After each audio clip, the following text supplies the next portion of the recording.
দোয়া নিয়ে আসি। আপু আপনার কত কেজি দুধ হয় ডেলি? আমার কত কেজি দুধ হয় মানে? বান্ধবীর ডেলি কত কেজি দুধ হয় মানে এটা কেমন প্রশ্ন রে ভাই? এরা তো আসলে অন্য লেভেলের সাংঘাতিক। দুধ হয় মানে? আপনার গরু আর কি। আচ্ছা আমার গরু। এই কথা তুমি আগে বলবে না তো? যাই হোক বলি বান্ধবী, প্রথমবারের মতো যেহেতু গরুর দুধ দোয়াতে গেছো তুমি, গরু আবার লাথি উষ্টা মারেনি তো তোমাকে? আমি খামারে গিয়েছি, খামারে গিয়ে দুধ দোয়া নিয়ে আসছি নিজের হাতে। দুধ দোয়াইতে কেমন পছন্দ করেন? দুধ তো জীবনে দোয়াই না, আজকে ফার্স্ট। দোয়াইতে যায় মনে হয় একটা লাথিও খাইছি। আহারে কিছু মাগি টাইপের মাইয়া আছে, তাদের উদ্দেশ্য বলতেছি, মুখটা খারাপ না করে পারলাম না। কি বলেন বান্ধবী, আপনি কি বলতে চান আমরা একটু শুনি। মেয়েদের ভিডিওতে আইসা মেয়ে হইয়া কমেন্ট করে কক্স কুইন। কেন বোন তুই আমার সাথে গেছিলি লাগাইতে? হ্যাঁ তুই দেখছিলি আমি গেছিলাম? উল্টাপাল্টা কমেন্ট কয়েন করোস। তোদের মতন আইফোন 70 প্রো ম্যাক্স আনতে যাবো? হ্যাঁ আমাদের হাতে অ্যালার্জি আছে, আইফোন 70 প্রো ম্যাক্স ধরি না।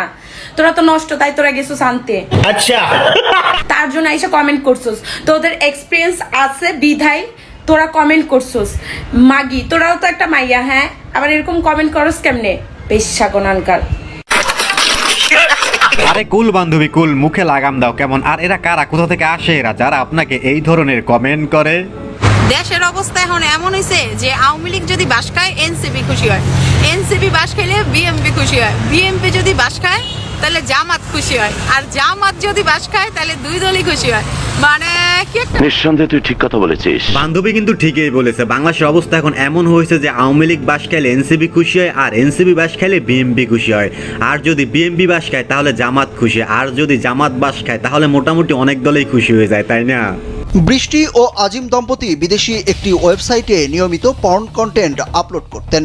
তাদের পরিচালিত চ্যানেলটি বিশ্বের জনপ্রিয় পর্ন সাইটগুলোর মধ্যে শীর্ষস্থানে উঠে আসে। অনুসন্ধানে জানা গেছে তারা বাংলাদেশে বসেই ভিডিও ধারণ, সম্পাদন ও আপলোড করতেন এবং এর মাধ্যমে বিপুল অর্থ উপার্জন করছিলেন। তাদের কর্মকাণ্ড নিয়ে গণমাধ্যমে খবর প্রকাশিত হলে বান্দরবান থেকে তাদের গ্রেপ্তার করে পুলিশের অপরাধ তদন্ত বিভাগ সিআইডি।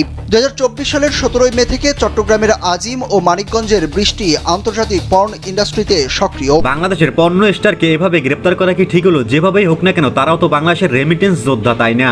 তাতে আমার বাল ছেঁড়া গেল।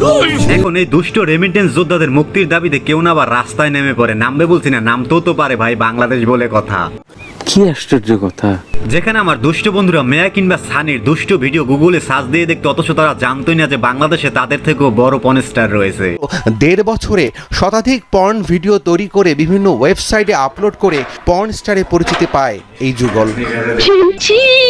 মাত্র 1.5 বছরে তারা শতাধিক পর্ন ভিডিও বানিয়ে তারা পর্ন স্টারে পরিণত হয়েছে। বলা যেতে পারে তারা পর্ন ভিডিওতে শীর্ষস্থান দখল করে আছে। পর্নোগ্রাফিতে তারা ওয়ার্ল্ড ওয়াইড মোটামুটি বলতে পারেন যে চ্যাম্পিয়নশিপ অর্জন করছে।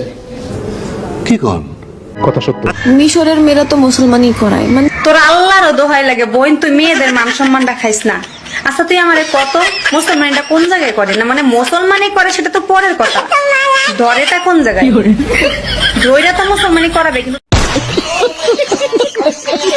আমারও তো একই প্রশ্ন, মুসলমানই তো দূরের কথা, ধরেটা কই না? মানে ধরে তো মুসলমানই করাইতে হয়, তাই না?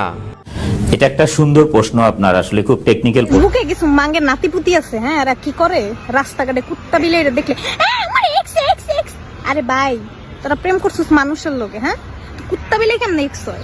যখন প্রেম করছিস তখন মানুষ ছিল, যখন মধু খায়া চলে গেছে তখন এখন কুত্তা বিলাই হয়ে গেছে না?